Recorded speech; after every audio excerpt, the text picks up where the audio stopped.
Boerinnen en bestuurslid van LTO Noord, Tineke de Vries, loopt nou aan de bel. De verzilting van de groen staat al lang op de agenda. Maar vooral voor het Frieske kleigebied wordt te min dienen om de gevolgen daarvan te onderzoeken en op te vangen. En dat is wel nodig. Het klimaat verandert toch. Het ene jaar heeft meer last van het andere, maar een hele droge maaitijd. Just gewoon dat er, vooral in het poortgoed, want het heeft een hele korte groeiperiode. Dat je verschijnselen krijgt die heel veel op droogte lijken. En het is voor mij de vraag, en ook voor onderzoekers, van is dat niet zout? Op Texel en in Zeeland is onderzoek gaande naar oplossingen zoals rossen die goed in zout kennen.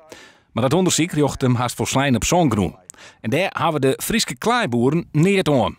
Zand is een heel andere bodem, één dikke bui en het zout is weer voort. Als klei en zout, dat wordt gewoon beton. Bij natuurorganisaties, zoals het Frieske Geer, wordt erop praten om meer zout water binnen te laten waarbij de verbetering van de viskstaan. De akkerbouw is daar huiverig voor. Maar dat is net nodig, vinden ze bij het Geer. Angst is altijd het eerste en dan moet je eronder zien wat zit eronder. En dan moet je een peteeruitje en wij willen het zout ook helemaal net inlitten. Wij willen gewoon weten van kun je wat meer oergang krijgen tussen het zwiert en het zout. Zodat de iel vanuit de Waterdzee wat makkelijker bij ons in de oude veren komen kan. Daar gaat het dus om. En dat hoeft net goed en dat hoeft net mooi. Maar het is goed om daar zo'n uit te denken als er mogelijkheden binnen. In Friesland zijn zo'n 300 boeren op de kleigroen actief.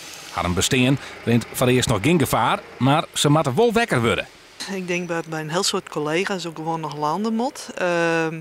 Maar het komt er wel aan. Dus hoe je het ook wendt of keren, we zullen wel wat met moeten.